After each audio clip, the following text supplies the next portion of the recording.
For more than 3 decades, globalization shaped the modern world. Countries opened their borders, supply chains spread across continents, and trade boomed. Consumers everywhere benefited from cheaper products, and companies gained access to vast new markets. From the 1990s until the late 2010s, global trade as a share of world GDP rose from around 39% to nearly 60%, marking an era many economists called hyper-globalization.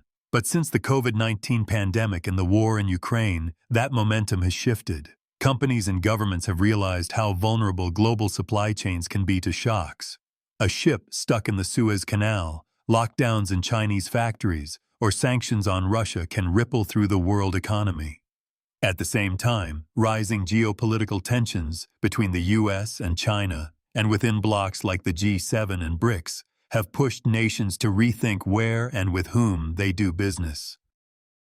Words like reshoring, nearshoring, and friendshoring have become common in boardrooms and policy circles. Instead of a single, deeply interconnected global economy, we are seeing the rise of regional economic blocs, networks of countries that trade and invest mainly with partners they trust politically and strategically. This shift is what many now call deglobalization, not a complete collapse of world trade, but a fragmentation of it. According to the latest IMF World Economic Outlook, global trade growth is expected to remain below its long-term average through the rest of the 2020s. Surveys by the World Trade Organization show companies are planning more regionalized supply chains to reduce dependency on distant partners. The Economist Intelligence Unit reports that over 40% of multinational firms are diversifying operations out of China, a clear sign that globalization is being redefined.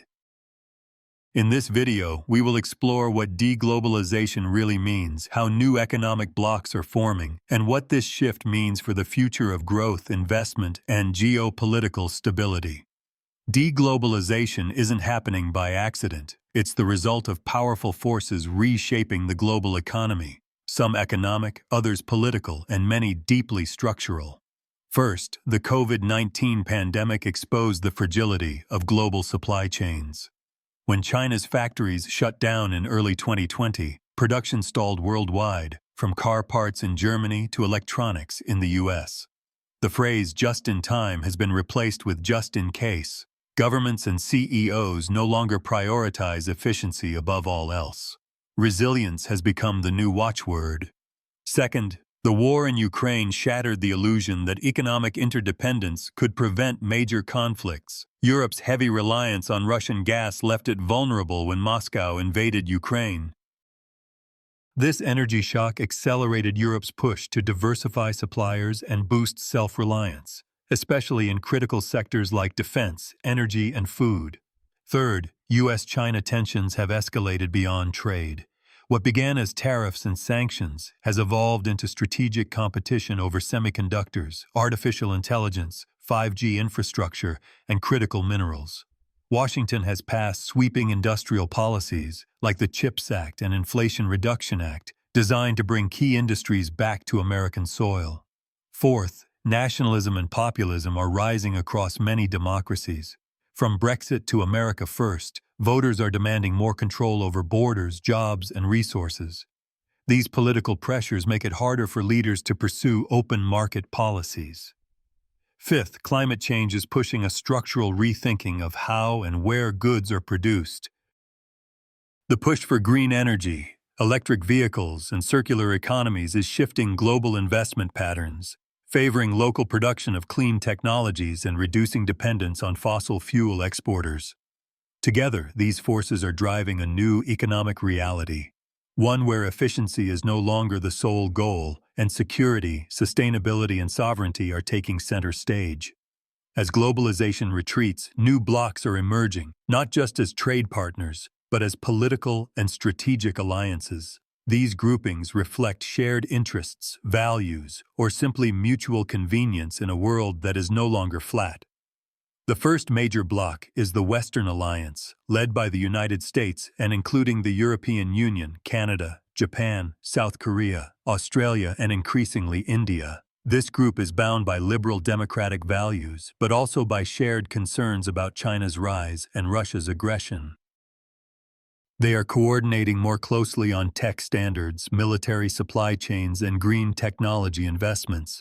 The second bloc centers around China, which is building its own ecosystem of trade, finance, and infrastructure through the Belt and Road Initiative. China has deepened ties with countries in Southeast Asia, Africa, Latin America, and parts of the Middle East. It offers fast financing, large markets, and increasingly its own technological alternatives to Western systems, from Huawei's 5G to digital yuan pilots. A third bloc is emerging within the global south, where countries are wary of choosing sides. Nations like Brazil, Indonesia, Nigeria, and Saudi Arabia are engaging with both China and the West, depending on context. Many of them are part of the expanded BRICS Plus group, which recently added Egypt, Ethiopia, Iran, and Argentina, signaling a shift toward greater influence for emerging economies. Energy politics are also redrawing lines. The U.S. is becoming energy independent and a net exporter of gas. Europe is rapidly diversifying away from Russian oil. Meanwhile, Gulf states like Saudi Arabia and the UAE are forging closer ties with China and India, and even considering joining groupings like the Shanghai Cooperation Organization. And then there's India, a swing power. It is strengthening defense ties with the US and Japan while buying discounted oil from Russia and participating in BRICS and SCO. India may be the biggest wildcard in this new global order. What's clear is that the world is no longer moving toward a single center of gravity. Instead, it's breaking into clusters, overlapping, competing, and constantly evolving. Deglobalization doesn't affect all countries equally. Some stand to benefit from the new order, others may be left behind, or worse, caught in the crossfire. Winners in this emerging world tend to be those with size, strategic resources, or flexible diplomacy. The United States, for example, is uniquely positioned. It has a massive consumer market, energy independence, and world-leading innovation. The CHIPS Act and Inflation Reduction Act are bringing back advanced manufacturing and clean energy industries. U.S. allies are reshoring supply chains, but they're doing it in America. So far, deglobalization has made the U.S. stronger, not weaker. India is also a major winner. Western companies are shifting operations away from China, and India offers the scale, labor force, and geopolitical alignment to benefit. Its digital economy is booming, and it's playing both sides, buying Russian energy while attracting U.S. and Japanese investment. Southeast Asia, especially Vietnam, Indonesia, and Malaysia, is gaining from the China Plus One strategy. These countries are absorbing low-cost manufacturing that once went to China, diversifying global supply chains. Mexico and Eastern Europe are benefiting from nearshoring, as U.S. cause. And EU companies seek closer, more reliable partners. They're investing in neighbors. Mexico has become a top destination for American manufacturers wanting to avoid Chinese tariffs. But there are losers too. Export-dependent economies like Germany, South Korea, and Taiwan face turbulence. Germany's auto industry, for instance, relied heavily on Chinese demand and Russian energy. Now both pillars are shaking. South Korea's tech sector is caught between U.S. and Chinese pressure. Taiwan, while strong in semiconductors, faces constant geopolitical risk. Small developing countries, especially in Africa or the Caribbean, risk being left behind. They don't have the market size or strategic resources to attract investment. And as rich nations localize supply chains, global demand for their exports may fall. Global institutions like the WTO and IMF also lose relevance.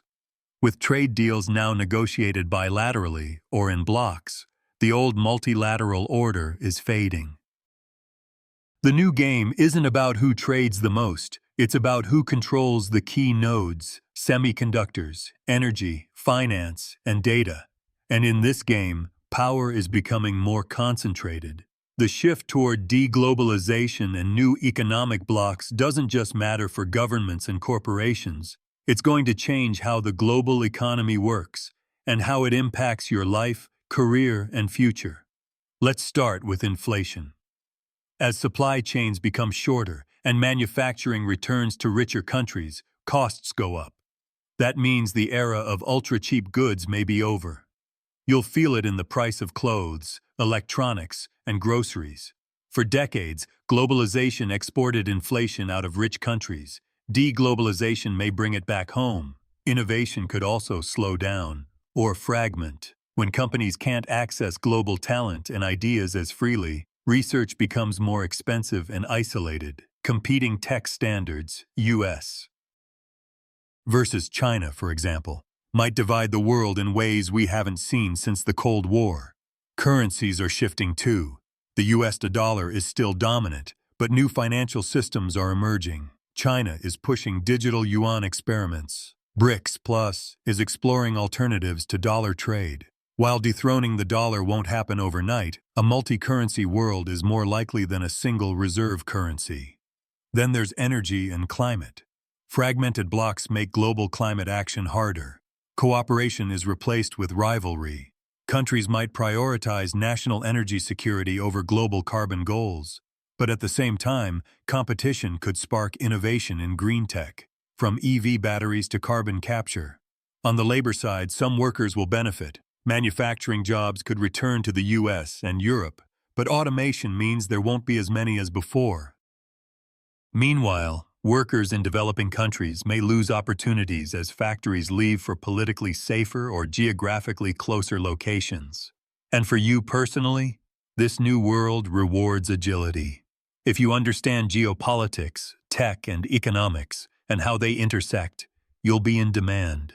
Whether you're in business, media, policy, or investing, the ability to think across borders will be a superpower. The global economy isn't dying, it's mutating.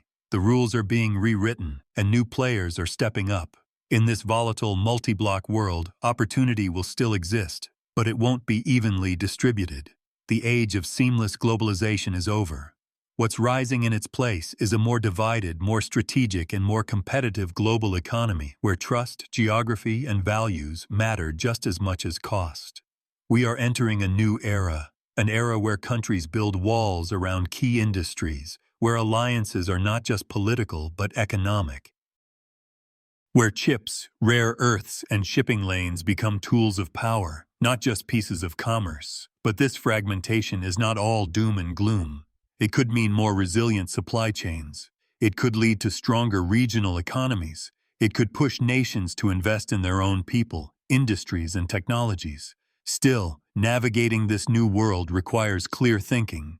Leaders will need to balance national interest with global cooperation. Businesses must prepare for complexity, not just efficiency. And individuals, people like you, must understand the forces shaping this change. Because the future won't wait. The global economy is no longer one big table. It's becoming a game of multiple tables, each with its own rules, risks, and rewards. To thrive, you don't need to fear this shift. You need to understand it. The age of deglobalization is here, and the smart ones are already adapting.